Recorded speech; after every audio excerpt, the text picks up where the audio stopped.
Millionaire CEO divorced his wife because they didn't have any children. Little did he know she was pregnant with his triplets. "You are defective, Barren. I need a wife who can actually give me what I need." Those were the last words Marcus Ashford ever spoke to the woman he had vowed to love forever. He watched her walk out of their penthouse apartment without tears, without pleading, without looking back. And in that moment, he convinced himself he had done the right thing. What Marcus did not know, what he could not have possibly imagined, was that the woman he had just called Barren was carrying 3 lives inside her. 3 children. His children. Triplets that would grow up without ever knowing their father existed. 8 years later, Marcus would stand frozen in a hospital corridor, staring at the woman he had, destroyed, realizing that karma has a way of delivering its lessons when we least expect them. The woman he had dismissed as incapable of giving him children had not only given him 3, but had raised them into extraordinary human beings while he was busy building an empire that meant absolutely nothing. Have you ever made a decision that you thought was right at the time, only to discover years later that it destroyed everything that truly mattered? Have you ever looked back at a single moment and realized it was the turning point that sent your entire life in the wrong direction? This is the story of a man who had everything the world considers success: wealth, power, status, but he traded away the one thing that could have given his life real meaning. This is the story of a woman who was shattered by the person she loved most, only to rebuild herself into something stronger than she ever imagined possible. And this is the story of 3 children who deserved a father but received something far more valuable instead: a mother who would move mountains for them. Before we dive into this incredible journey of betrayal, redemption, and the true meaning of family, make sure you hit that subscribe button and turn on notifications. Trust me, you will not want to miss a single moment of what is about to unfold. Now, let me take you back to where it all began. The rain hammered against the windows of Boston Memorial Children's Hospital like a relentless drumbeat. It was the kind of October evening that made people pull their coats tighter and hurry home to warmth and comfort. But Marcus Ashford was not heading home. He was running through hospital corridors, his $1,000 shoes squeaking against linoleum floors, his heart pounding with a terror he had not felt in years. His sister had called 20 minutes ago, hysterical, barely coherent. Oliver, accident, critical condition. Come now. Oliver was 8 years old. Marcus's nephew, the closest thing to a child Marcus had in his life, despite years of trying with his current wife Claudia. The irony was not lost on him, though he tried not to think about it too often. "Sir, you cannot run in the hallways." A nurse called after him, but Marcus did not slow down. He found his sister Rebecca in the emergency waiting area, collapsed in a plastic chair, mascara streaking down her cheeks. Her husband David sat beside her, one arm around her shoulders, his own face gray with shock. "Rebecca," Marcus dropped to his knees in front of her. "What happened? Where is he?" "A car." Rebecca's voice was hollow, distant. "He was riding his bike. The driver did not see him. They said there is internal bleeding. His spine. They do not know if he will walk again." Marcus felt the words like physical blows. Oliver, bright, energetic Oliver who wanted to be an astronaut and talk too. Fast when he was excited and gave the best hugs of anyone Marcus knew. "They are calling in a specialist." David spoke for the first time. "The best pediatric trauma surgeon in the region. She is already on her way." "Who?" "Dr. Cole." David checked his phone. "Dr. Vanessa Cole. Apparently she is a miracle worker. If anyone can save him, they said it is her." Marcus's blood turned to ice in his veins. The name echoed through his mind like a gunshot in an empty room. Vanessa Cole. Vanessa. His Vanessa. Or rather, the Vanessa who had once been his, before he destroyed her. Before he called her defective and barren and threw away their marriage like it meant nothing. "Marcus." Rebecca grabbed his arm. "Are you okay? You look like you have seen a ghost." "I am fine." The lie came automatically. "Just worried about Oliver. The surgical team is preparing now." David said, "We should know something in a few hours." Marcus stood on unsteady legs and walked to the window, staring out at the rain-soaked parking lot without seeing it. His mind was 8 years in the past, replaying the worst moment of his life on an endless loop.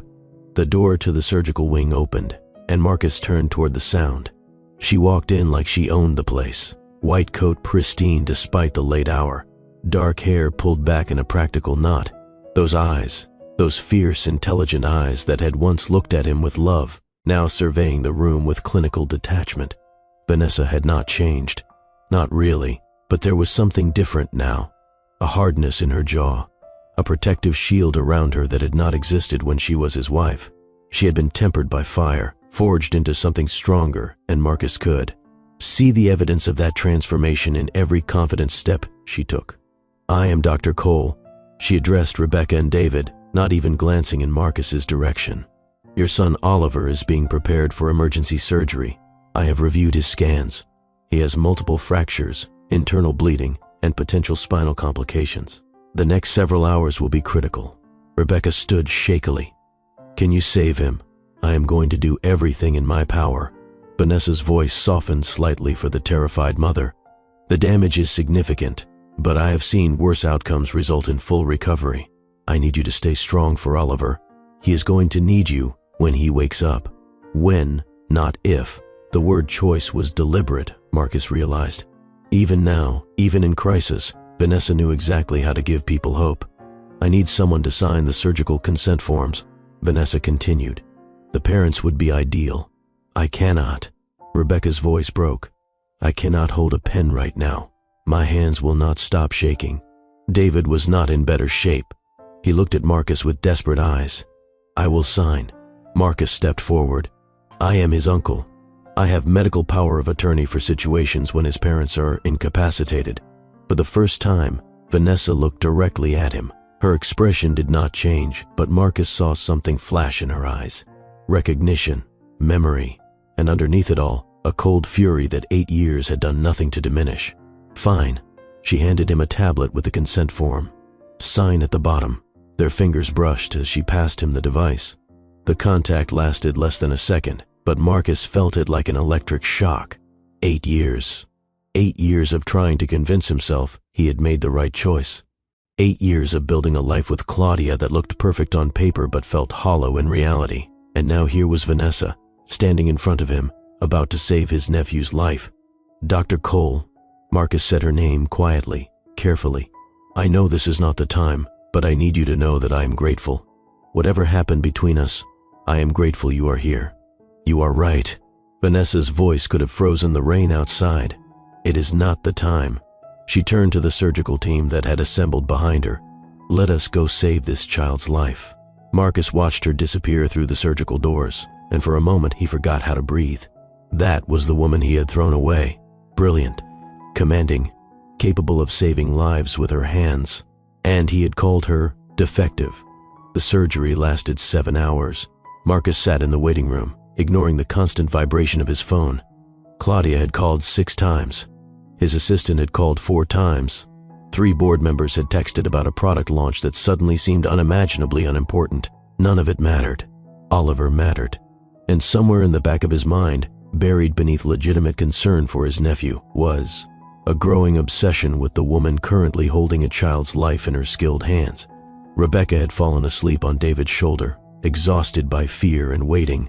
The waiting room had emptied and refilled with different families, different tragedies, different hopes. Marcus had not moved from his chair.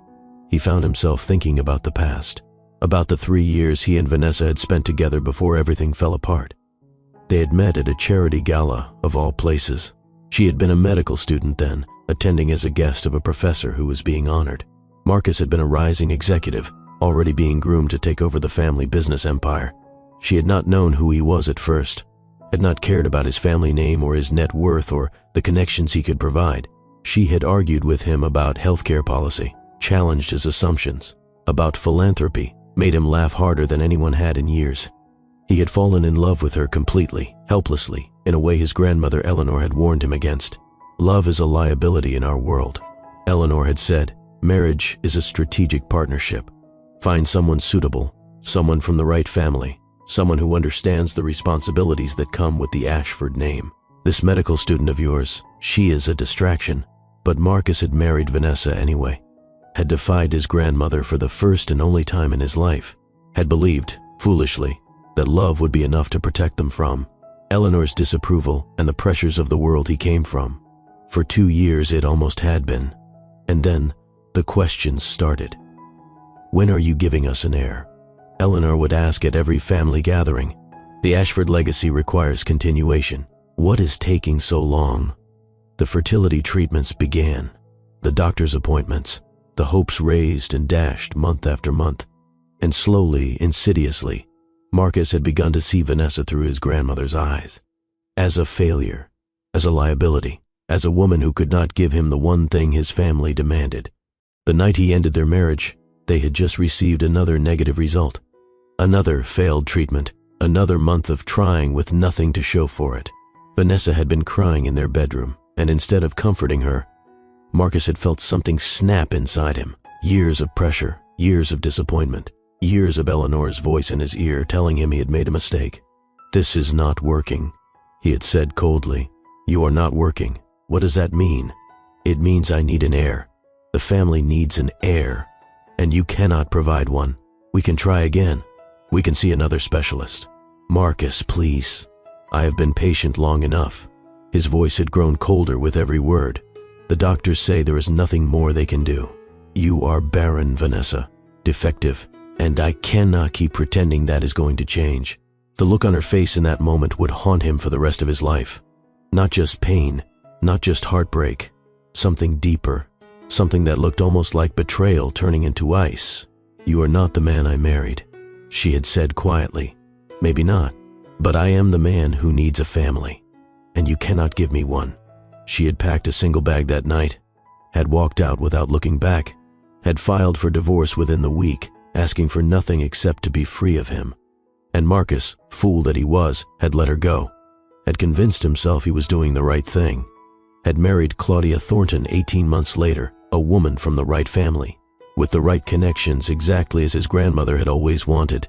What Marcus did not know, what he would not discover for 8 more years, was that the night Vanessa walked out of their home, she was carrying their children. 3 of them. The surgical doors opened, snapping Marcus back to the present. Vanessa emerged looking exhausted but triumphant. Her surgical cap was gone, her hair escaping from its knot, dark, circles under her eyes. But there was something in her expression that made Marcus's heart lift. "He is going to be okay," she announced, and Rebecca burst into tears of relief. "The surgery was successful. We repaired the internal bleeding, stabilized the spinal damage. He has a long recovery ahead of him, months of physical therapy, but he should regain full function." "Thank you." Rebecca grabbed Vanessa's hands. "Thank you, thank you. I do not know how to thank you enough. Your son is a fighter." Vanessa smiled gently at the grateful mother. "He is going to be just fine." David joined in the gratitude, shaking Vanessa's hand, wiping tears from his own eyes. Marcus hung back, watching the scene, overwhelmed by emotions he did not know how to process. When Rebecca and David had gone to see Oliver in recovery, Vanessa finally turned to Marcus. The warmth she had shown his sister vanished instantly, replaced by that cold professionalism that cut deeper than any accusation. "Mr. Ashford, your nephew is stable. You can see him in a few hours when he wakes up." "Vanessa, wait." Marcus stepped toward her. "I need to say something." "There is nothing you need to say. I was wrong." The words came out before he could stop them. 8 years ago, everything I said, everything I did, I was wrong. Something flickered in Vanessa's eyes. Something that might have been pain or anger, or the memory of all the ways he had hurt her. "Yes," she said simply. "You were. I have thought about it every day since. About what I lost. About what I threw away. Have you?" Vanessa's smile was bitter, beautiful, terrible. "That is interesting. Because from where I am standing, you got exactly what you wanted. The right wife from the right family. The perfect life. The Ashford heir you were so desperate for. We have been trying," Marcus admitted. "Claudia and I, for years. It has not happened." "The irony is not lost on me," Vanessa said dryly. "Karma is fascinating that way, is it not?" "What does that mean?" "Nothing." She shook her head. "It does not mean anything. Go home to your wife, Marcus. Be with your family. Be grateful your nephew survived. Vanessa, please. Can we talk? Just for a moment?" "No." The word was final. "We cannot. There is nothing left to say." She turned to walk away, and Marcus should have let her go. Should have accepted her rejection and returned to his life, to Claudia, to the hollow success he had built on the ruins of what he threw away. but something made him call out one last time. "I never stopped thinking about you," he said. "I need you to know that." Vanessa paused, did not turn around. When she spoke, her voice was so quiet he almost missed it. "Then you will understand how I felt when you threw me away for being barren while I was carrying your children." And then she was gone, disappearing through the hospital doors, leaving. Marcus standing alone with a sentence that made absolutely no sense. "While I was carrying your children." Children. The word echoed through his mind, but it could not be true. Could not be possible. Vanessa had been barren. The doctors had said so. The fertility specialists had confirmed it. Had they not? Marcus stumbled to the nearest chair, his legs suddenly unable to support him. His hands were shaking. His heart was pounding so hard he could hear it in his ears. Children. She had said children. Plural. It was a mistake. A slip of the tongue.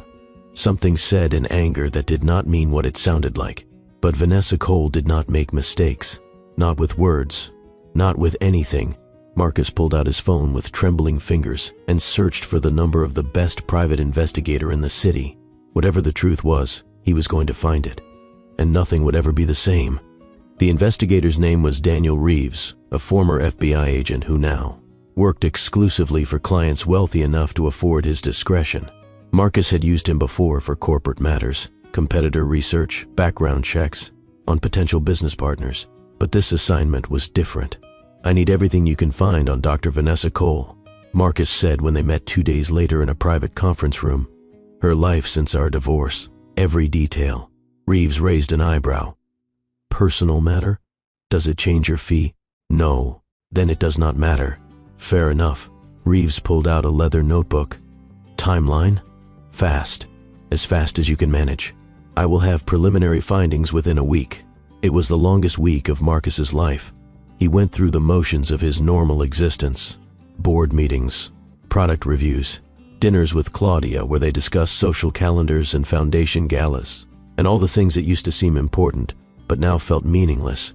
He visited Oliver in the hospital, watching his nephew's remarkable recovery, all thanks to the skill of the woman Marcus had destroyed. Vanessa was not there during his visits. He checked every time. Asked the nurses, casually, if Dr. Cole was on shift. She was not. She was avoiding him, obviously, and he could not blame her. "While I was carrying your children," the sentence played on repeat in his mind, an endless loop of impossible implications. Claudia noticed his distraction. She noticed everything, in her calculating way. "You have been distant since Oliver's accident," she said one evening over dinner, barely present at the Henderson party, not following the conversation at all. "My nephew almost died," Marcus replied. "Forgive me if I'm not at my social best." "Of course, darling." Claudia's sympathy was practiced, polished, and utterly devoid of genuine warmth. "But he is recovering nicely, is he not? And we have so much to focus on. The foundation gala's in 3 weeks. The Petersons are flying in from London. And I was thinking we should discuss the nursery again, just in case." Just in case. The delicate phrase they used to describe Claudia's current pregnancy attempt. Another round of fertility treatments. Another month of carefully scheduled intimacy designed to produce the heir the Ashford family demanded. Marcus looked at his wife across the table and tried to remember why he had thought marrying her was the right choice. She was beautiful, certainly. Well-connected. Socially adept. From the right family, exactly as his grandmother had prescribed. But sitting across from her, Marcus felt nothing. No connection. No warmth, no desire beyond the obligation they both felt to produce a child. "I am tired tonight," he said, pushing back from the table. "I think I will turn in early." "Of course." Claudia did not look disappointed. "I have some calls to make anyway." They slept in the same bed, but might as well have been in different countries. The investigator called exactly 1 week later. "I have the preliminary report," Reeves said. "But, Mr. Ashford, I think you should come see this in person." "That bad?" "I would not say bad." Reeves paused. "But it is significant." Marcus canceled his afternoon meetings and drove to Reeves's office in the financial district.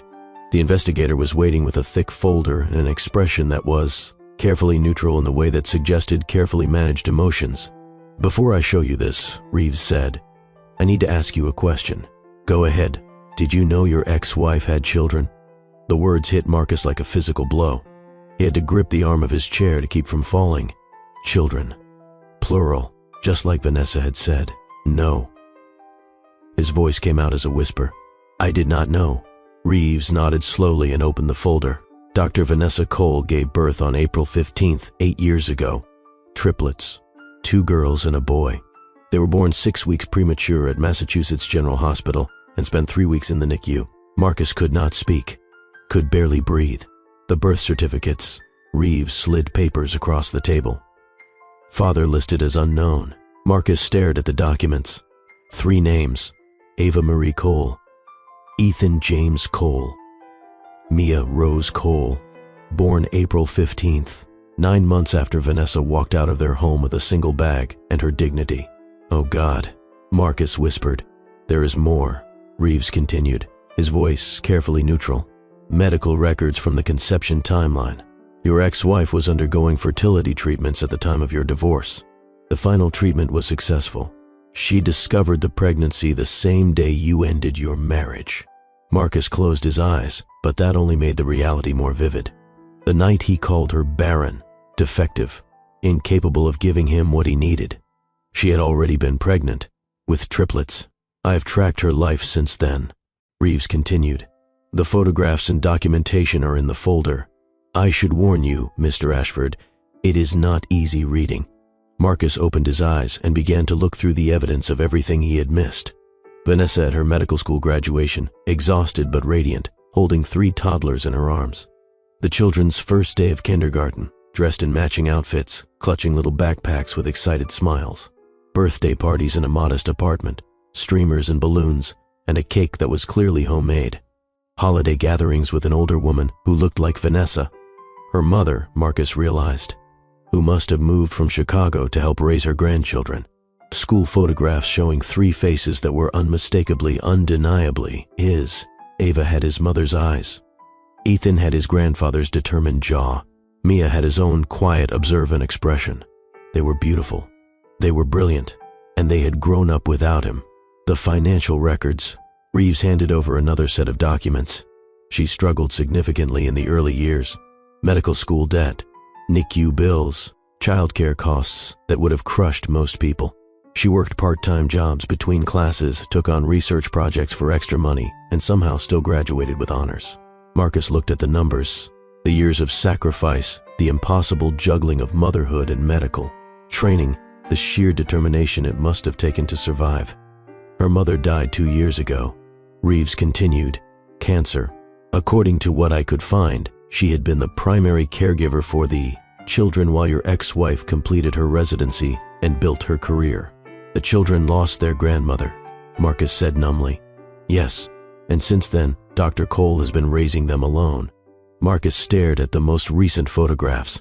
3 8-year-olds who looked like smaller versions of himself. Ava with an artist's sketchbook tucked under her arm.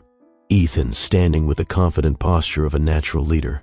Mia hanging slightly back, watching everything with eyes that missed nothing. His children, and he had called their mother Barren. There is one more thing, Reeves said carefully. Dr. Cole has been remarkably successful despite everything. She's currently one of the most respected pediatric surgeons in the country. She bought a brownstone in Cambridge 3 years ago. The children attend an excellent private school on full scholarships. They are by all accounts thriving. Honor students, extracurricular activities, close friendships. They do not need me, Marcus said, understanding what the investigator was not saying. That is one interpretation. Reeves closed the folder.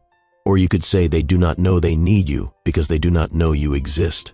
Marcus sat in silence for a long moment, the weight of 8 years of mistakes crushing down on him. What would you do? He finally asked. If you were in my position? Reeves considered the question carefully. I would think very hard about what those children need. Not what would ease my guilt. Not what would make me feel like a better person. What would actually be best for 3 kids who have built a life without their father? And if I want to be part of that life, then I would figure out how to earn it. Not demand it. Not assume it. Earn it. Marcus took the folder and stood to leave. I want surveillance, he said. Discreet. I just want to know about them. For now. I would advise against that. Why? Because you are not a discreet man, Mr. Ashford. And the moment you decide to approach those children, everything changes. For everyone. Marcus nodded slowly. I understand. But he did not take the advice. He could not. He had just discovered he had 3 children he had never known existed, and the thought of not seeing them, even from a distance, was unbearable.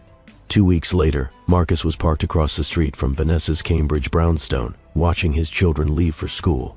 They emerged in a flurry of backpacks and laughter, bundled against the November cold. Ava was arguing with Ethan about something, her hands waving expressively. Mia walked between them, occasionally interjecting with comments that made both siblings laugh. Vanessa followed them out, car keys in hand, professional but warmly maternal as she herded them toward her sensible sedan. She said something that made all 3 children groan dramatically, then laugh when she tickled Ava's ribs in passing. Marcus watched the scene with an ache so profound he thought it might actually kill him. This was what he had given up. This warmth, this love, this family. He had traded it for Eleanor's approval and a strategic marriage that felt like a business contract. He should have left then. Should have driven away and figured out a proper approach, a careful plan for introducing himself to his children's lives. But Ava looked up at that moment, her artist's eyes scanning the street, and she noticed the expensive black car that did not belong in this neighborhood. Mom, her voice carried through the morning air. There is a man watching us. Marcus's heart stopped. Vanessa's head snapped toward his car. Even from this distance, he could see her expression change. Recognition, fury, and something else. Fear. She said something to the children too quiet for Marcus to hear, and they disappeared. Around the side of the house, presumably to a neighbor who would take them to school. Then Vanessa marched across the street toward his car with murder in her eyes. Marcus had faced hostile corporate takeovers, aggressive board members, and the most ruthless negotiators in the business world. None of them had ever frightened him as much as the woman approaching his car right now. He rolled down his window as she reached him. What the hell do you think you are doing? I wanted to see them, Marcus said quietly. Just see them. So, you are stalking my children? Our children. The words hung in the air between them. Vanessa's expression flickered. Pain and rage and something that looked almost like grudging acknowledgement. They are not yours, she said flatly. You gave up any right to them when you called me Barren and threw me out like garbage. I did not know. You did not want to know. Vanessa's voice was dangerous. You did not ask questions. You did not consider possibilities. You just assumed I was defective and moved on to a better model. That is not fair. Fair? Her laugh was bitter. You want to talk about fair? I was pregnant with triplets, Marcus. The fertility treatments worked. I found out the same afternoon you decided I was worthless. And instead of celebrating, instead of the joy that should have been ours, I walked out of that apartment, alone and terrified, carrying 3 babies whose father had just called their mother Barren. Marcus closed his eyes against the words. He had known the timeline from Reeves's report, but hearing it from Vanessa, hearing the raw pain in her voice, was something else entirely. I am sorry, he whispered. I am so sorry. Sorry does not change anything. Sorry does not give me back the years I struggled alone. Sorry does not erase the fact that my children have grown up without a father because you were too weak to stand up to your grandmother. I know. Do you? Vanessa stepped closer, her voice dropping to a whisper that cut deeper than any shout. Do you know what it was like, giving birth 6 weeks early to 3 premature babies because the stress of the divorce triggered early labor? Do you know what it was like, sitting in the NICU for 3 weeks, not knowing if they would survive, while you were probably celebrating your freedom and planning your next society wedding? Vanessa, do you know what it was like, finishing medical school while caring for 3 infants? Working night shifts and weekend jobs while my mother sacrificed her retirement to help me? Watching my children ask why they did not have a daddy like their friends? Marcus opened his car door and stepped out, unable to keep distance between them anymore. I want to make it right, he said. I know I cannot undo what I did, but I want to try. It is too late. Is it? What are you suggesting? Vanessa's eyes narrowed. That you waltz into their lives after 8 years and play daddy? That you disrupt everything I have built just to ease your conscience? I am suggesting that they are my children too, and I have a right to know them. You have no rights. You abandoned them before they were born. Your name is not on their birth certificates. You have no legal standing whatsoever. Then I will get legal standing. Marcus felt something hardening inside him. determination, purpose. I will file for paternity, DNA tests, whatever it takes." Vanessa stared at him for a long moment. When she spoke, her voice was ice. "If you do that, I will fight you with everything I have. I will bring up the way you treated me, the things you said, the fact that you have not tried to contact me once in 8 years.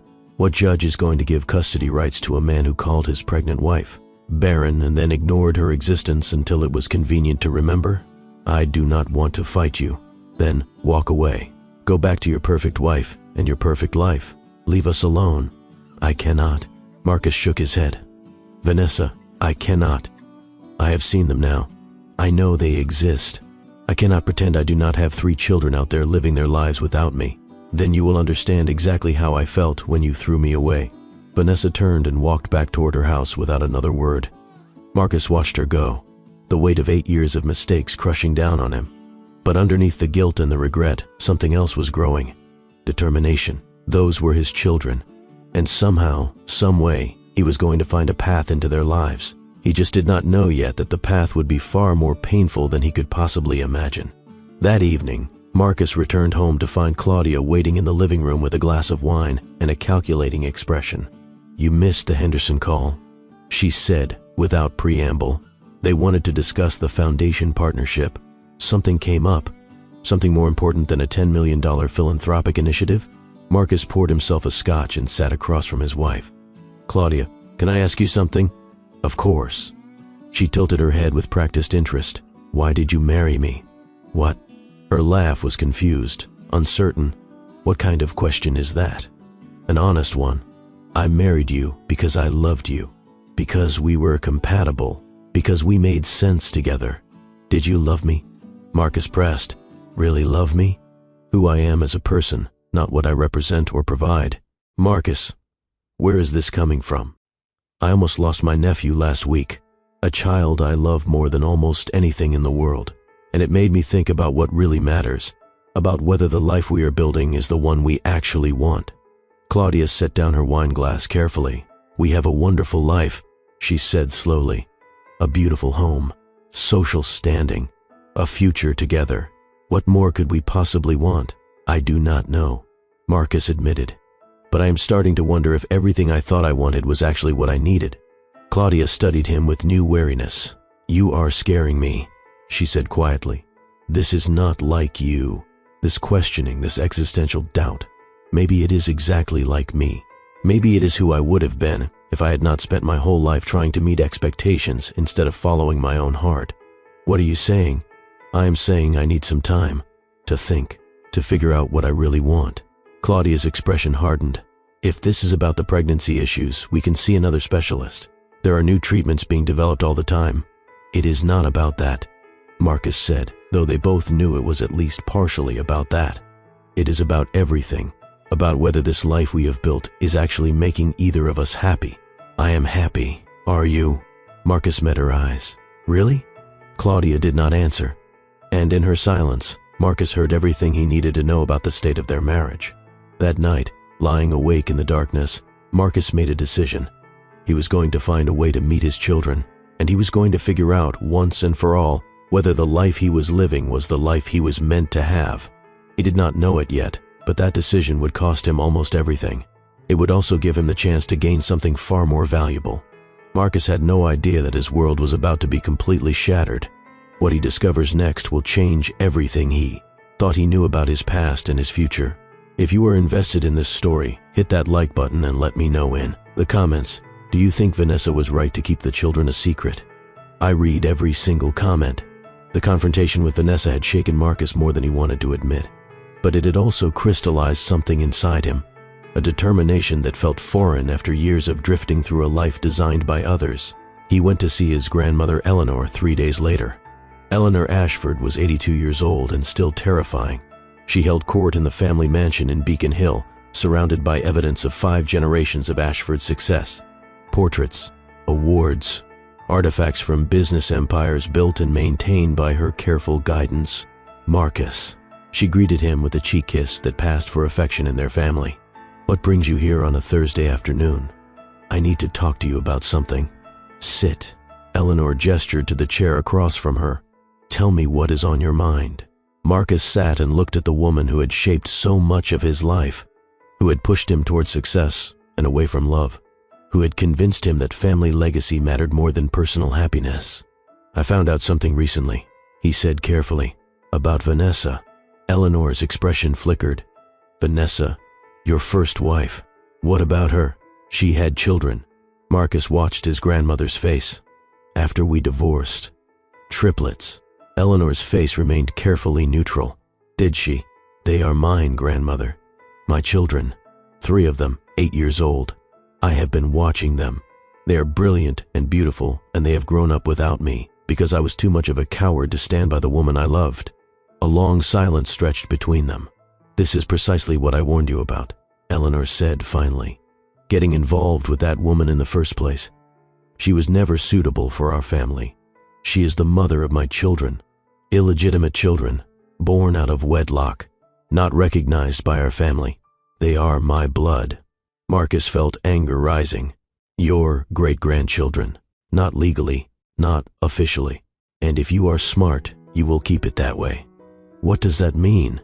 "It means that you have a wife, a proper wife, from the right family, building the right kind of future. What purpose would it serve to dredge up the past? To bring scandal and complication into our carefully maintained reputation? The purpose would be knowing my children, children you have never met, who do not know you exist, whose mother clearly has no interest in your involvement. That might change. And it might not." Eleanor's voice was sharp. "Marcus, listen to me.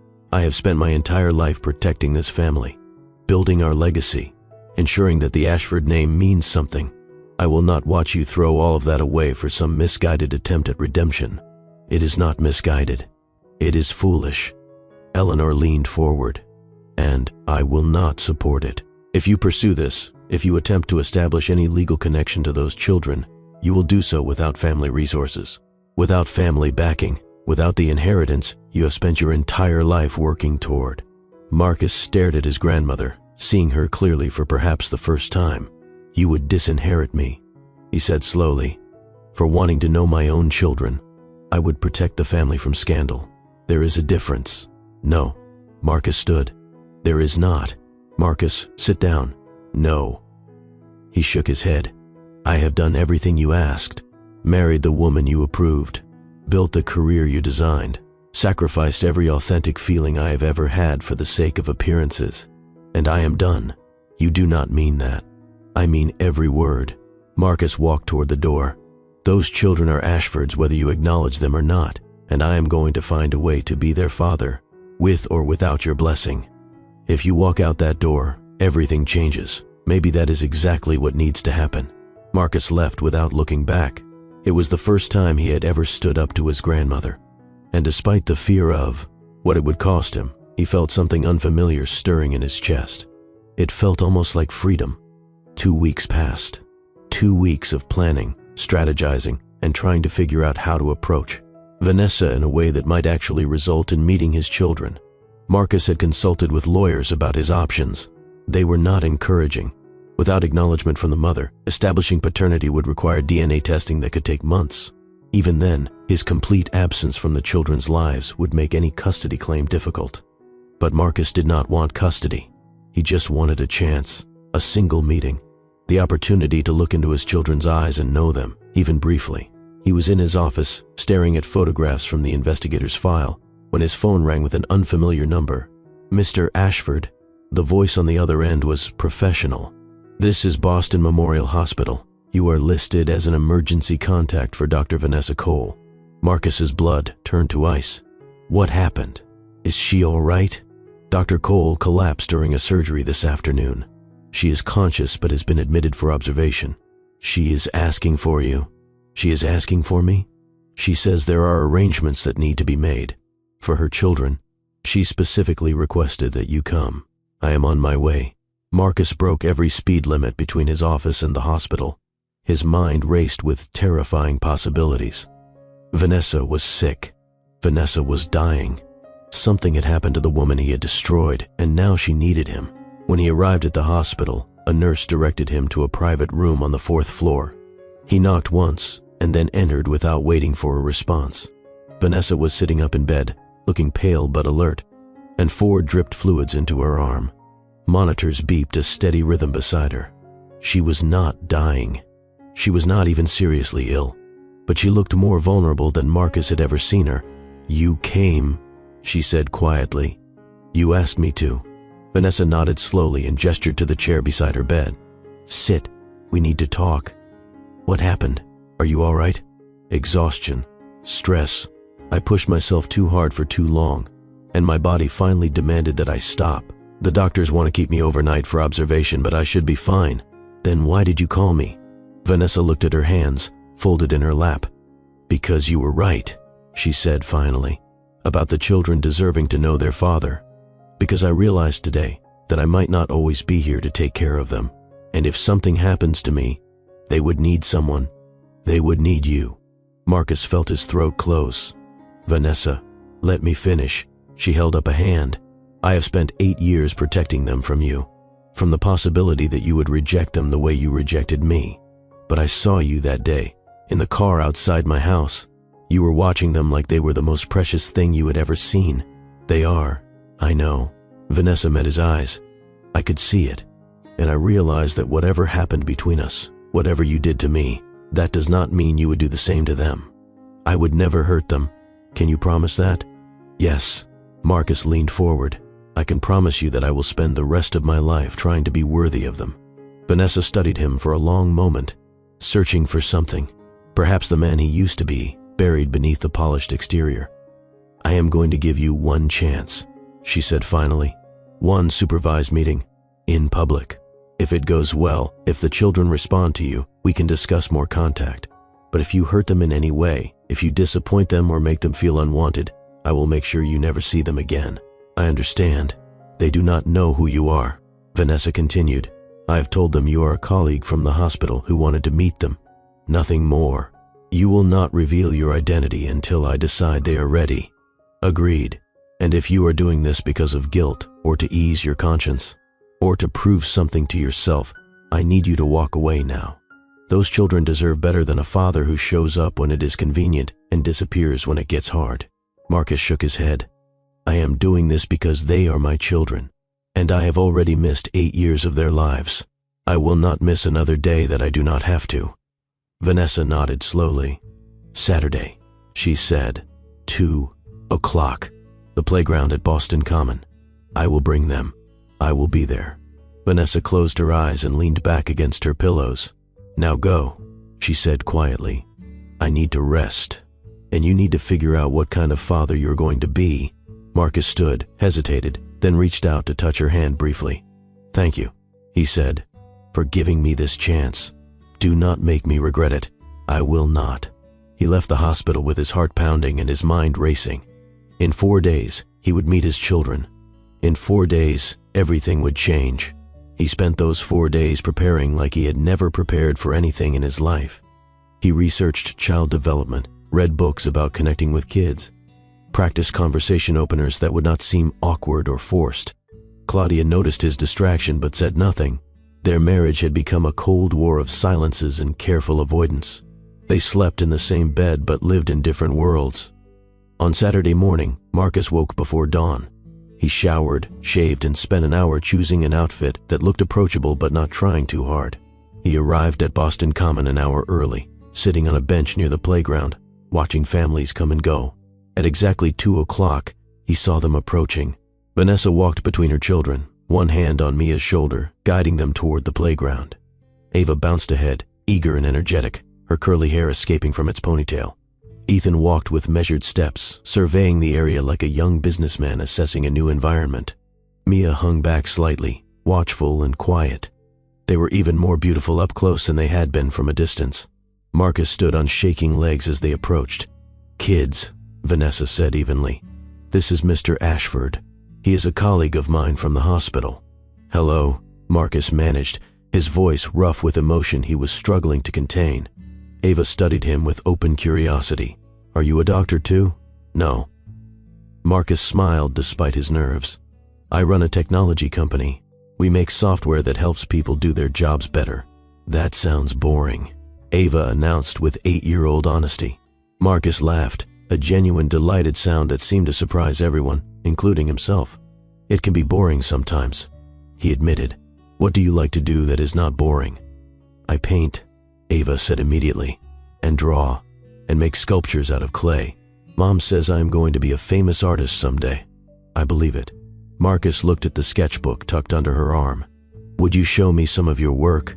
Ava beamed and immediately began flipping through pages, explaining each piece with animated enthusiasm. Marcus listened with genuine fascination, asking questions that showed real interest in her creative process. Ethan edged closer, suspicion giving way to curiosity. "What kind of software?" he asked. "Like apps?" "Sometimes." Marcus turned to include him. "We make systems that help businesses run more efficiently." "Why? Are you interested in technology?" "I am interested in starting my own company someday," Ethan said with surprising confidence for an 8-year-old. "Mom says I have to finish school first, though." "Your mom is right, but it is never too early to start learning. What kind of company do you want to create?" "Something that helps people solve problems." Ethan considered, maybe apps or websites or something that makes life easier.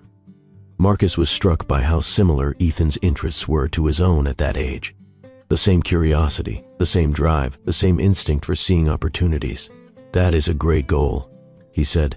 "Do you know what the first step in starting a company is?" "You have to identify a problem that lots of people have," Ethan recited, "then figure out how to solve it better than anyone else." "Exactly right." Marcus could not hide his pride. "You sound like you have really thought about this." Ethan straightened, pleased at being taken seriously by an adult who clearly understood business. Mia had remained silent throughout this exchange, watching from behind her siblings. Marcus turned to her gently, not wanting to pressure her. "And what about you, Mia? What do you like to do?" Mia looked up at him with eyes that saw everything. "I like to read," she said quietly, "and write stories, and learn about space." "What kind of stories do you write?" "Adventure stories, mostly, about kids who go on quests and have to be brave." She paused. "And about families. How they find each other even when they are lost." Marcus felt his throat close. He could not speak for a moment, overwhelmed by the simple beauty of what his daughter had just said. "That sounds wonderful," he finally managed. "Being a writer is very important work. You get to help people imagine new worlds and possibilities." Mia smiled, a small, shy smile that was more precious to Marcus than any business deal he had ever closed. For the next hour, Marcus talked with his children about art and business and stories and space. He learned that Ava saw emotions in colors and wanted to paint how things felt, not just how they looked. He learned that Ethan had already started a small business selling handmade bookmarks at school. He learned that Mia had written 42 stories and was working on her first novel. They were extraordinary, more extraordinary than he could have imagined. And they had grown up without him. "Mr. Ashford seems nice," Ava announced to Vanessa as they prepared to leave. "He listens when we talk, not like some grown-ups who just pretend to listen. And he knows about business." Ethan added, "He gave me ideas for improving my bookmark business. He asks good questions," Mia observed quietly. "You can tell when someone really cares about your answers." Vanessa looked at Marcus with something complicated in her expression. Surprise, perhaps, or the first stirrings of hope that she was trying very hard not to feel. "We should head home for dinner," she said. "Say goodbye to Mr. Ashford." "Do we have to?" Ava protested. "I wanted to show him my sketchbook. Maybe another time." "Will there be another time?" Ethan asked with typical directness. Marcus looked at Vanessa, seeing uncertainty in her eyes. "That is up to your mom," he said carefully. "Can he come to dinner sometime?" Mia asked, surprising everyone with her boldness. "He could tell us more about his company, and I could show him my stories." "We will see," Vanessa said, in that diplomatic way parents used when they were not ready to commit. As they prepared to leave, Ava impulsively hugged Marcus goodbye, a spontaneous gesture that nearly brought him to tears. "Thank you for talking to us like real people," she said seriously. "Some adults treat kids like we are stupid, but you did not do that. You three are some of the smartest people I've ever met." Marcus replied honestly. "It was an honor to talk with you." He watched them walk away, his children, his brilliant, beautiful children who did not know he was their father. And he knew, with absolute certainty, that he would do whatever it took to be part of their lives. whatever it cost him. That night, his phone rang. "Vanessa, they liked you," she said without preamble. "I liked them." Marcus replied, "More than I can possibly express. Mia has been talking about your conversation for hours. Ethan is revising his business plan. Ava is already planning what painting she wants to show you next time." "Next time?" A pause. "I said we would see. What would it take to change that to yes?" Vanessa was quiet for a long moment. "Consistency," she said finally. "Show up. Not once, not when it is convenient. Every time. For events and ordinary moments. For the exciting parts and the boring parts. That is what they need. That is what would earn you the right to know them. I can do that. Can you? Because you have a wife, a company, a whole life that has nothing to do with them. What happens when those things conflict? Then those things change," Marcus said firmly. "I meant what I said, Vanessa. I have already missed 8 years. I will not miss anything else that I do not have to." Another silence. When Vanessa spoke again, her voice was softer. "Saturday, same time, same place. We will see how the second meeting goes. Thank you. Do not thank me yet," she warned. "The hard part has not even started."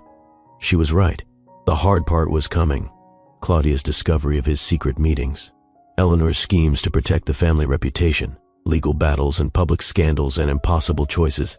But for now, sitting alone in his empty office, Marcus felt something he had not experienced in 9 years. Hope. Real hope, based not on social expectations or financial calculations, but on love. On the possibility of redemption. On 3 children who deserved a father and might, if he was very lucky and worked very hard, give him the chance to be one. The weeks that followed were the happiest Marcus had experienced in nearly a decade. Every Saturday at 2 o'clock he met Vanessa and the children at Boston Common. The meetings gradually expanded. Coffee shops where Ava could spread out her sketchbook. The science museum where Ethan peppered docents with questions they could not always answer. The public library where Mia showed Marcus the quiet corners where she wrote her stories. He learned their rhythms, their quirks, the small details that made each of them unique. Ava talked with her hands, gesturing wildly when she was excited about something. She saw the world in colors and textures that most people missed entirely. Her emotional intelligence was extraordinary for an 8-year-old, picking up on moods and feelings that adults tried to hide. Ethan approached everything analytically, breaking down problems into components and solving them systematically. He had already saved $300 from his bookmark business and was researching investment options. His questions about Marcus's company were sophisticated enough to impress seasoned executives. Mia was the quietest of the 3, but her observations were the most penetrating. She watched everything, processed everything, and then wrote stories that captured truths adults spent years trying to articulate. Her latest story was about a king who had lost his kingdom and had to learn that home was not a place but the people who loved you. Marcus did not ask if the king was based on him. He was afraid of the answer. 6 weeks into their regular meetings, Ethan asked the question that changed everything. They were sitting at their usual table in a coffee shop near the Common. Ava was sketching Marcus's profile, while he helped Ethan review a business plan for a new product line of bookmarks. Mia was reading quietly, but Marcus had noticed her watching him more intently than usual. "Mr. Ashford." Ethan set down his pencil and looked at Marcus with those analytical eyes. "Why do you look like us?" The table went silent. Ava stopped sketching. Mia looked up from her book. Even the ambient noise of the coffee shop seemed to fade. Marcus looked at Vanessa, who had frozen with her coffee cup halfway to her lips. Their eyes met, and something passed between them. A question, a permission. Vanessa nodded almost imperceptibly. "Because I am your father," Marcus said quietly. The words hung in the air. 3 children stared at him with varying expressions of shock, confusion, and dawning understanding. "Our father," Ethan repeated slowly. "The one who could not be part of our lives." "That is right. Why could you not be part of our lives?" Mia asked. Her voice was not accusatory, just genuinely curious. "Because I made some very bad choices a long time ago." Marcus felt his throat tighten. "I hurt your mother, and I did not know you existed for most of your lives. You did not know about us." Ava's eyes were wide. "But we are pretty important. You are the most important thing in the world." Marcus leaned forward, needing them to understand. "I just did not know it then." I was foolish and scared, and I cared too much about what other people thought instead of what really mattered. Silence stretched between them. Marcus could see them processing, their young minds working through the implications of what he had just revealed. "What happened with Mom?" Ethan asked finally. "Why did you hurt her?" Marcus looked at Vanessa, who gave him another small nod. Permission to tell the truth, or at least a version of it that 8-year-olds could understand. "Your mother and I were married," Marcus said carefully, "and we wanted to have children very badly, but it was taking a long time, and I got scared. I said things I should not have said. Cruel things, and your mother left, which was exactly what she should have done." "But she was pregnant with us," Mia said. "When she left, yes, she was. And she did not tell me because I had already proven that I did not deserve to know. She raised you by herself, with your grandmother's help, and she did an incredible job."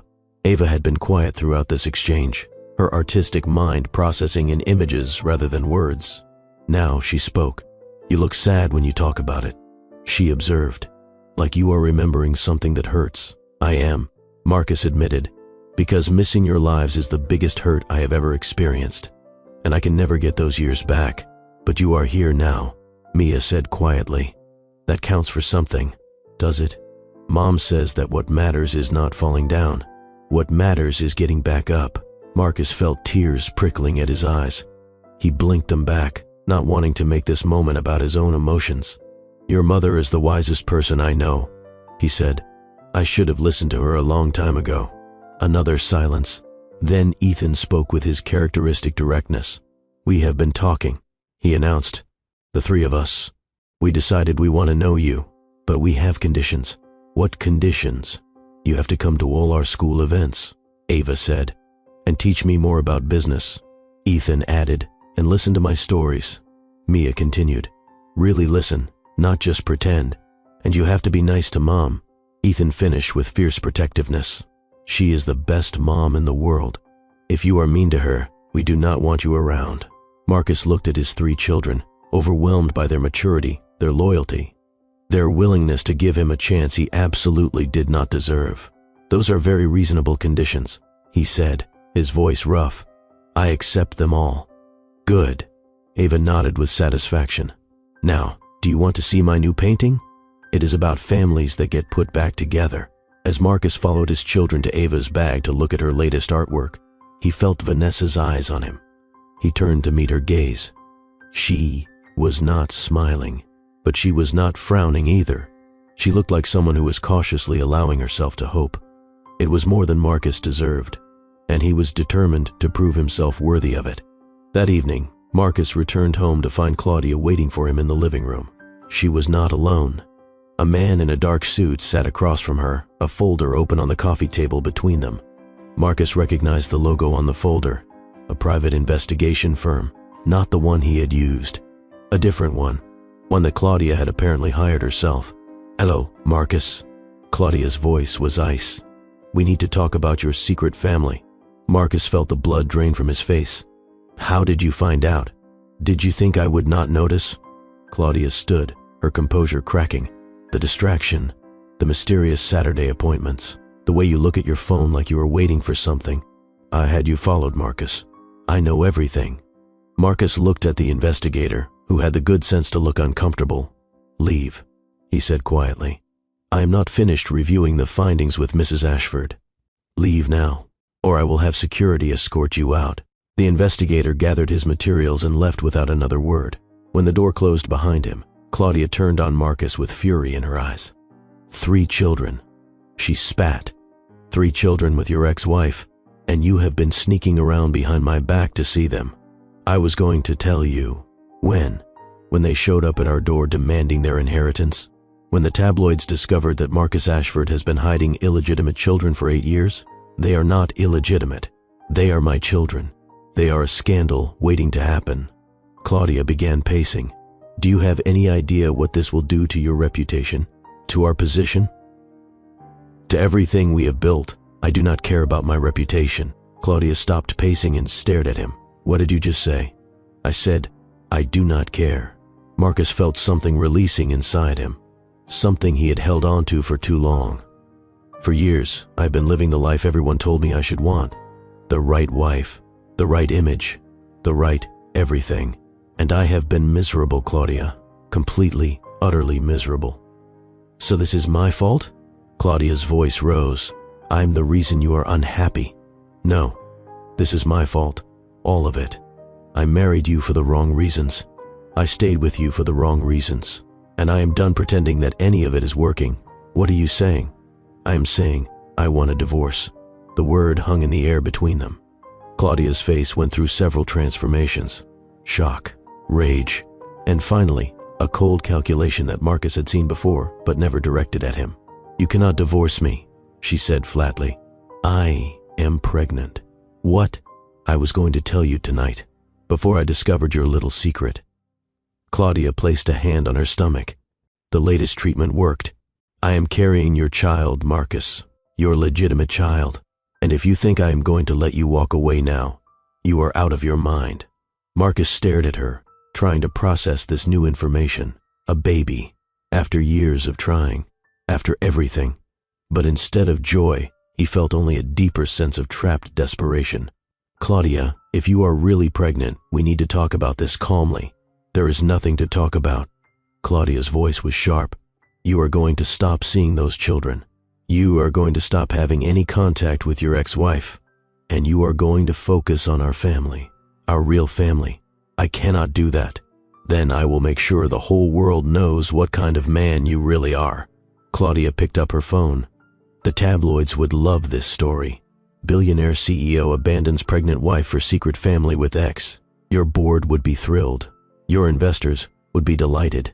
Are you threatening me? I am protecting myself and our child. Something you clearly have no interest in doing.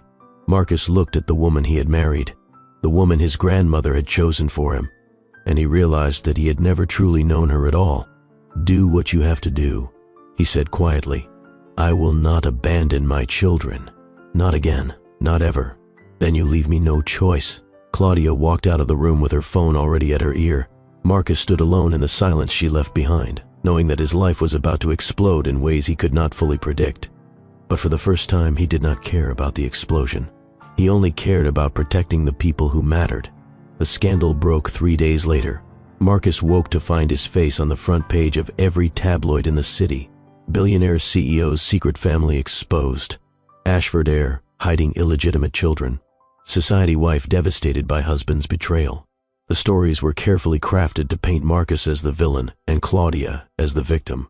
Anonymous sources described his cold treatment of his devoted wife, his secret meetings with his ex-wife, his intention to abandon his pregnant spouse for a woman he had discarded years ago. None of the stories mentioned that Vanessa had raised 3 children alone. None of them acknowledged the years of struggle and sacrifice she had endured. She was portrayed simply as a scheming ex-wife who had hidden children to use as leverage.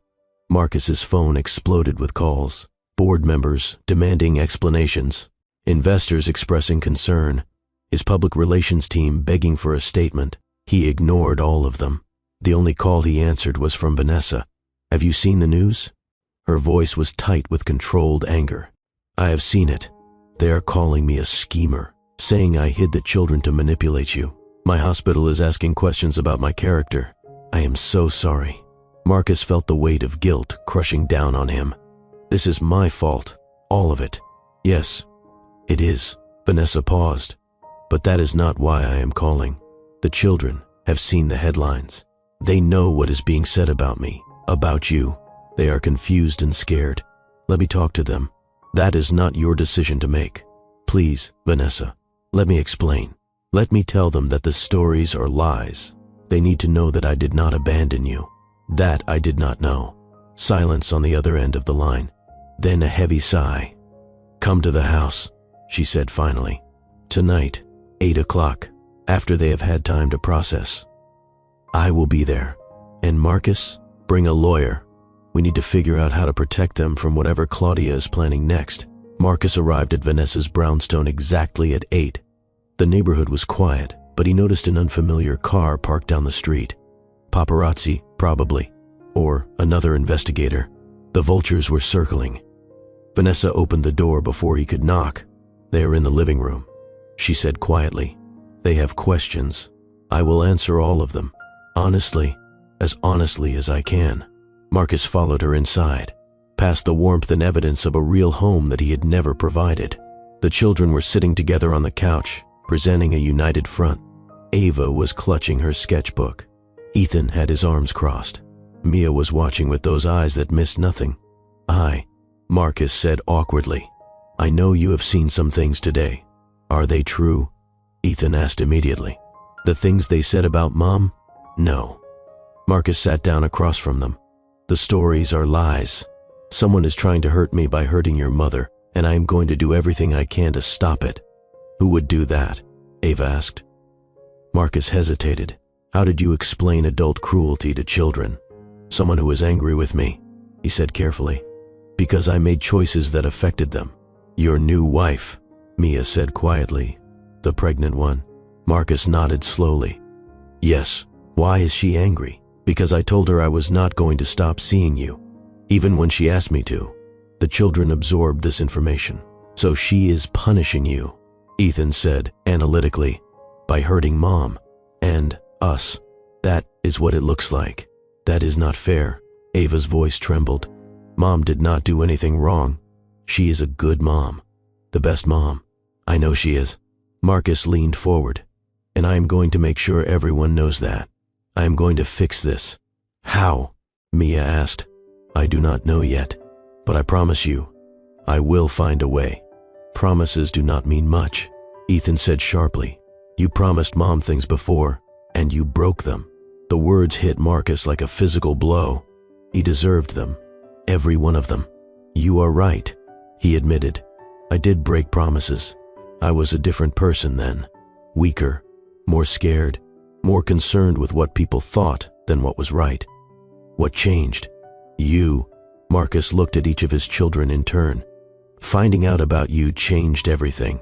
I have spent the last 2 months getting to know you, watching you grow, seeing the incredible people your mother raised you to be, and I realized that nothing else matters. Not money, not reputation, not what my family thinks. Just you." Ava stood up and walked over to him. "I believe you," she said simply, and she hugged him. One by one, the other children followed. Ethan, reluctantly at first, then with growing conviction. Mia, quietly, her small arms wrapping around him with surprising strength. Marcus held his children and felt something break open inside him. Years of carefully constructed walls crumbling. Years of pretending he was fine when he was not. Years of living a life that was not really his. "I love you," he whispered.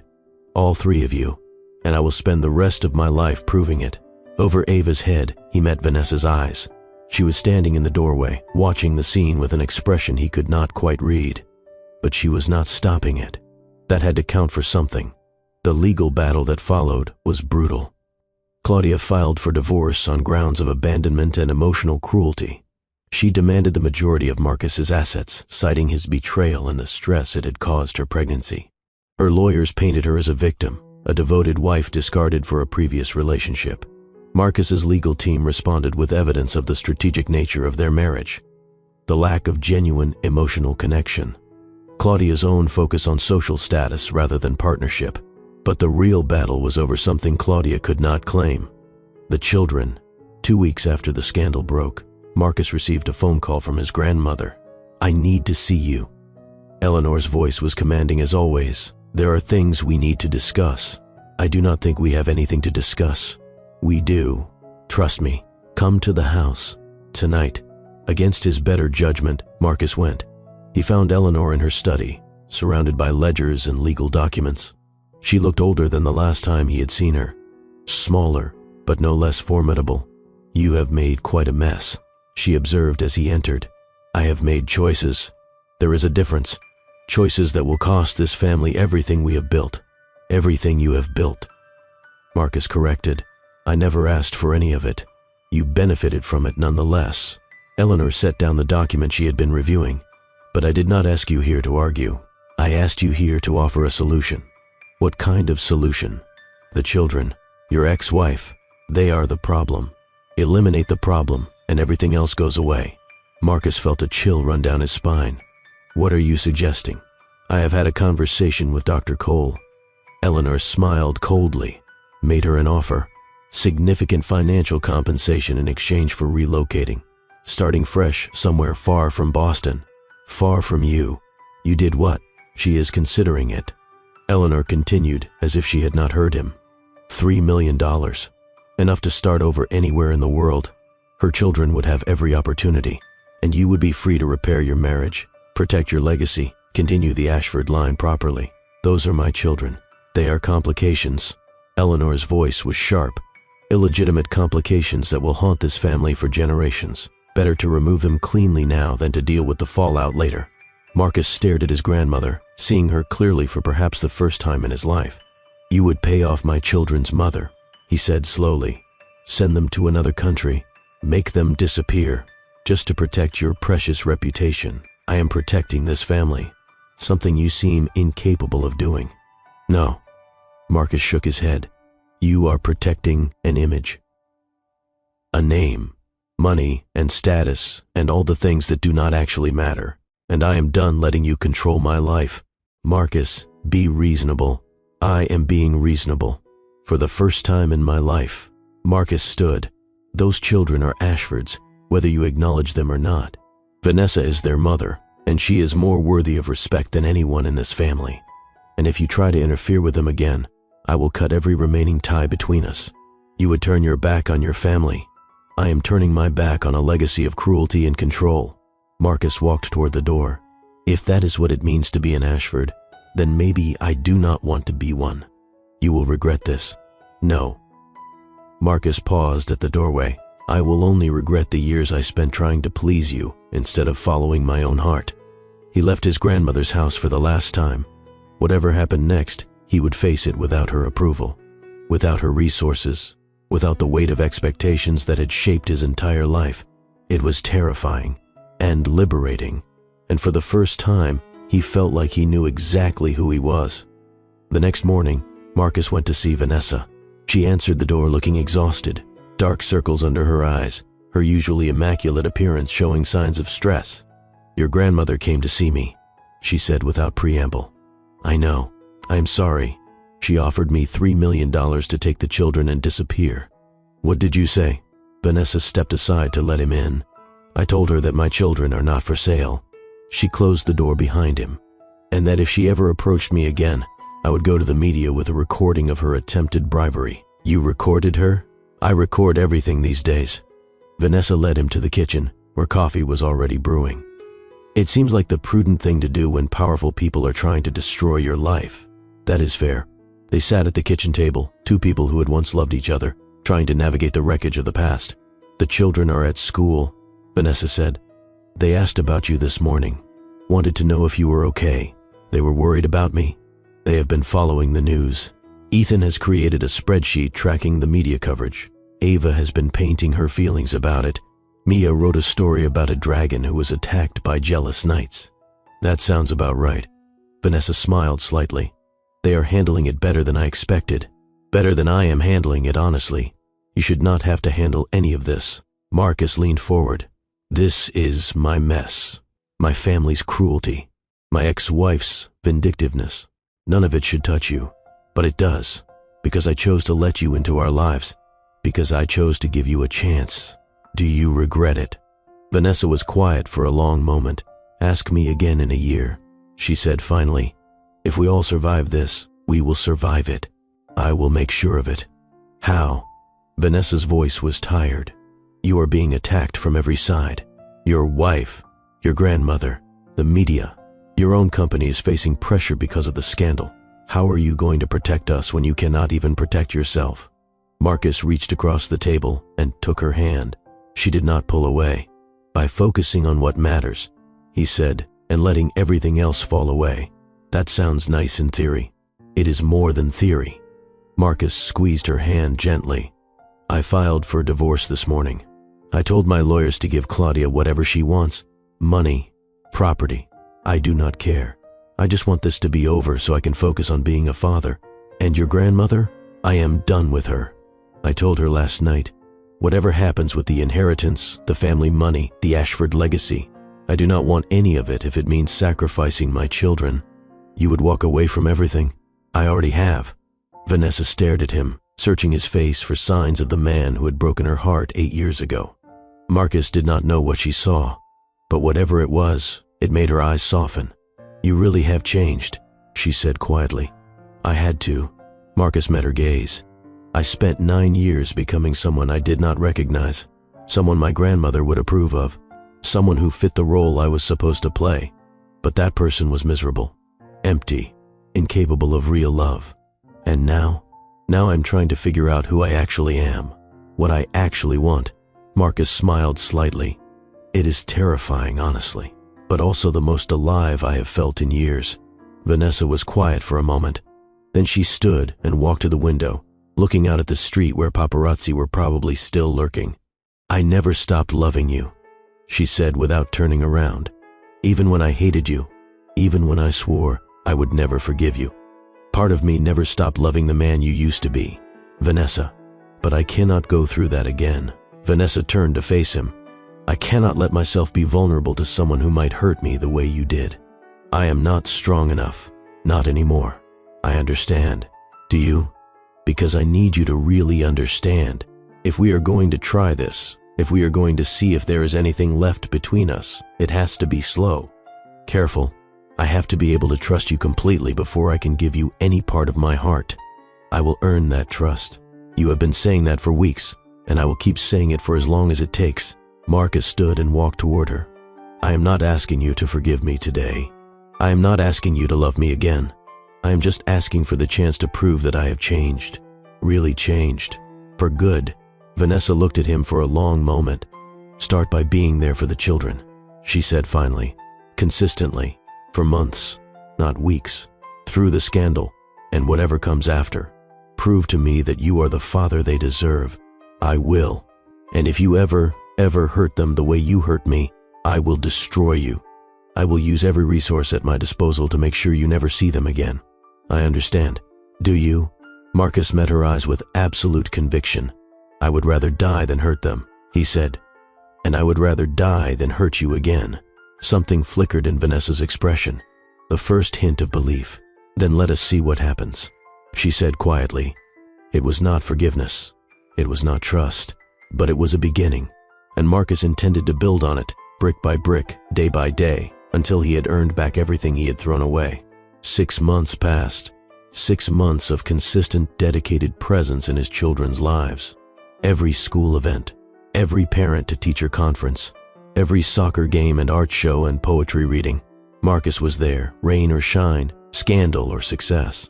The divorce from Claudia had been finalized, ugly and public as predicted. She had taken millions in the settlement, along with several properties and a generous ongoing support arrangement for their child. Yes, she had actually been pregnant. A son, born 3 months after the divorce was final. Marcus saw him regularly, determined to be present for all his children, even the one whose mother despised him.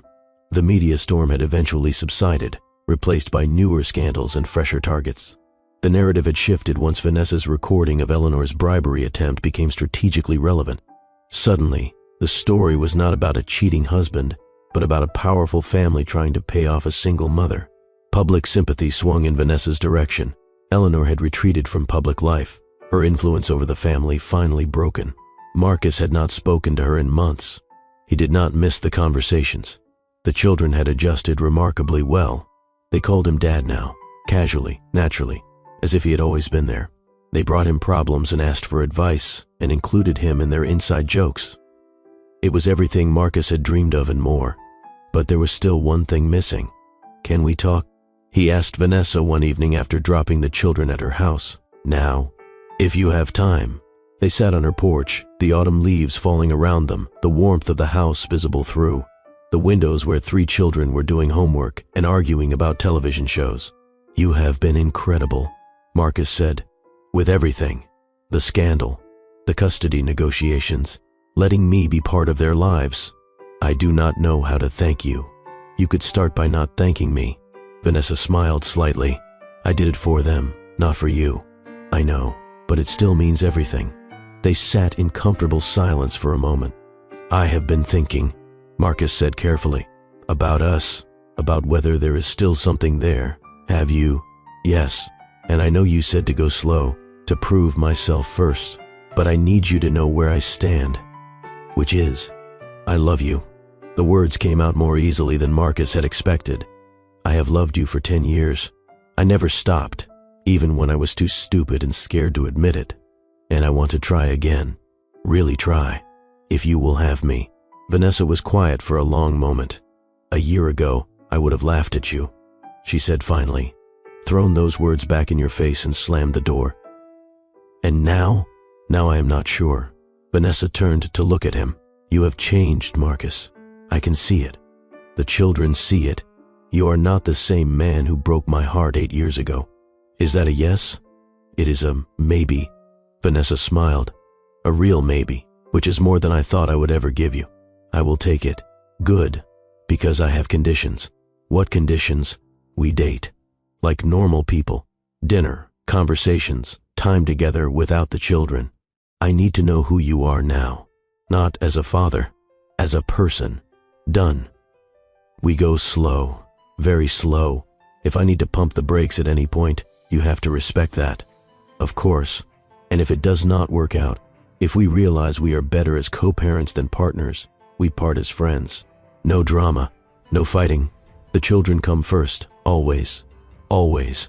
Marcus agreed. "Then we can try." Vanessa reached out and took his hand. "But I am warning you, Marcus, this is your last chance. If you mess this up again, there will not be another one." "I understand. Do you really?" Marcus brought her hand to his lips and kissed it gently. "I have spent the last year earning the right to be their father," he said. "I will spend the rest of my life earning the right to be your husband again, however long that takes." Vanessa's eyes glistened. "You always did know the right things to say," she whispered. "I finally learned to mean them." Their first official date was 2 weeks later. A quiet restaurant, far from the places that might attract paparazzi. They talked for hours about everything that had happened since their divorce. The struggles Vanessa had faced, the emptiness Marcus had felt, the paths that had brought them back together. It was not perfect. There were moments of tension, old wounds that had not fully healed, trust that still needed to be built. But there was also something deeper, a connection that had never fully broken, no matter how hard Marcus had tried to sever it. Their second date was better. Their third was better still. By their 10th, they were holding hands across the table and talking about the future instead of the past. The children noticed the change. Of course they did. They were far too perceptive to miss their parents' growing closeness. "Are you and Dad dating?" Ava asked Vanessa one morning over breakfast. "Maybe," Vanessa admitted. "Would that bother you?" "No." Ava considered the question seriously. "I think it would be nice to have everyone together. It would make logistical sense," Ethan added. "One household instead of 2. Shared resources. Economies of scale. Very romantic." Mia teased her brother. "But I agree. It feels right." "It does." Vanessa looked at her children with surprise. "Dad is different now," Mia said quietly. "I think he loves you, really loves you. And I think you still love him, even though you try to hide it." "When did you get so perceptive?" "I have always been perceptive." Mia smiled. "You just do not always notice." Vanessa laughed, and the sound filled the kitchen with warmth. 6 months after their first date, Marcus proposed.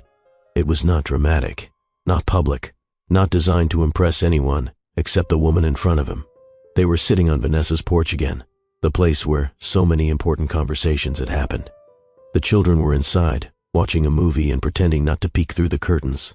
"I have something for you," Marcus said, pulling a small box from his pocket. Vanessa's breath caught.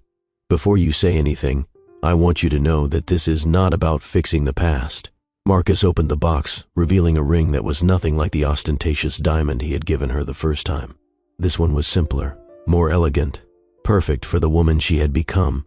"This is about building a future, a real future, with our children, as a family."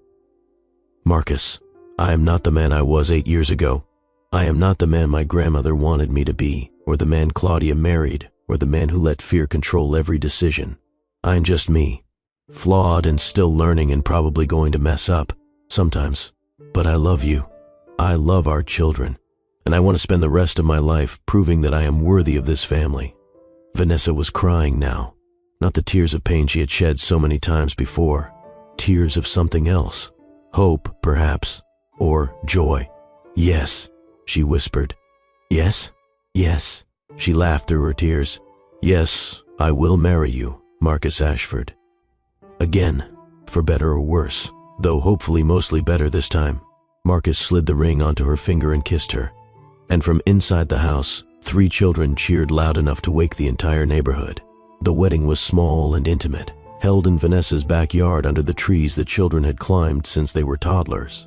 No society photographers, no guest list designed for networking, just the people who actually mattered. The children served as the wedding party. Ava had designed the decorations, transforming the yard into a canvas of color and light. Ethan stood as ring bearer, treating the responsibility with the seriousness of a corporate merger. Mia read a story she had written about 2 stars who had been separated by a storm, but found their way back to each other through the darkness. Marcus's vows were simple. "I promise to be the husband I should have been the first time, to support your dreams, to respect your independence, to never again put anything, status or expectations or fear above the love that should have guided me from the beginning. I promise to be present for our children, for every moment, good and bad, and I promise that for the rest of my life you will never have to wonder if you are loved, because I will tell you every day, show you every day, until there is no doubt left." Vanessa's vows matched his. "I promise to trust in your growth, to believe in the man you have become, to build a future with you that is stronger for having survived our past. I promise to forgive you, not just for what you did, but for what I thought you were incapable of becoming. I was wrong about that, and I am grateful to be wrong." When they kissed to seal their remarriage, 3 children cheered. Guests wiped their eyes, and Marcus felt his heart become complete in a way he had never experienced before. The reception lasted until the stars came out. Marcus danced with his daughters. Vanessa danced with their son. They all danced together, a family finally whole, spinning under string lights, in a backyard that had become the center of everything that mattered. 5 years later, the family had grown. Marcus and Vanessa had welcomed a daughter together, a baby sister for the triplets who adored her with fierce protectiveness. They had moved to a larger house, still in Cambridge, still close to the life Vanessa had built during her years alone.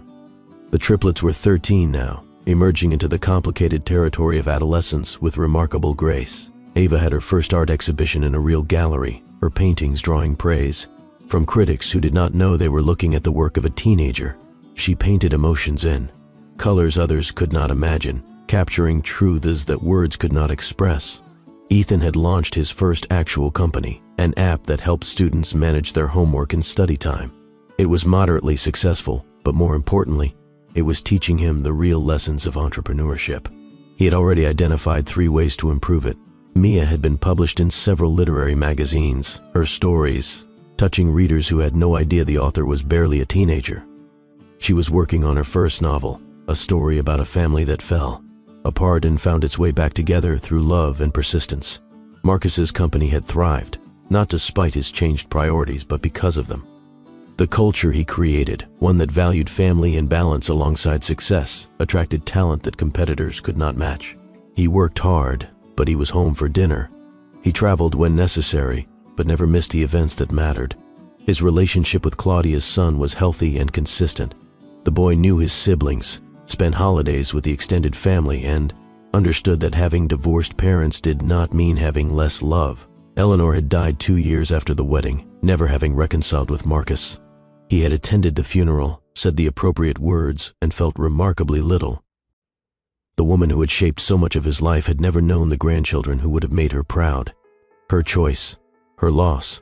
On their 5th wedding anniversary, Marcus and Vanessa sat on the porch of their new house, watching their 4 children play in the backyard. "Any regrets?" Vanessa asked. "Only one." "What is that?" "That it took me so long to find my way back to you." "Maybe we both needed those years." Vanessa leaned against him. "Maybe we needed to become the people we are now before we could make this work. Maybe. But I am grateful for every day from now on. Even when I am grumpy from being on call for 36 hours. Especially then." Vanessa laughed and kissed him. "I love you, Marcus Ashford. I love you too, Dr. Vanessa Ashford." They sat together in the fading light, watching their children play, listening to the sounds of a family that had almost never existed. Marcus thought about the man he had been 8 years ago. Scared, controlled, so focused on meeting expectations that he had thrown away the only real love he had ever known. He thought about the words he had spoken that terrible night. Barren, defective, words that still made him flinch with shame. He thought about everything that had happened since. The discovery, the scandal, the long, slow process of earning trust and building a real family. And he realized that his grandmother had been wrong about everything. Legacy was not about money or status or the preservation of a name. Legacy was about the love you left behind, the children you raised, the relationships you built and nurtured and protected. The woman Marcus had called Barren had given him the richest legacy imaginable. 4 children who would carry forward something far more valuable than the Ashford name. They would carry forward love, compassion. The knowledge that families could be rebuilt and people could change, and forgiveness was always possible. That was worth more than any empire, more than any reputation, more than all the approval Marcus had spent his life chasing. In the end, the greatest gifts came from his greatest losses, and the people who hurt us most are sometimes capable of the most profound change. Marcus had learned that the hard way, but the lesson had been worth every painful moment, because now, watching his family in the golden light of evening, he understood what truly mattered, and he would never forget it again. If this story of redemption and second chances touched your heart, please subscribe for more incredible love stories. Share this with someone who believes in the power of growth and forgiveness, and tell me in the comments, do you think some mistakes can truly be undone? I raid every single one. Remember, sometimes the greatest gifts come from our greatest losses, and sometimes the people who hurt us most are also capable of the most profound change. Until next time, believe in second chances.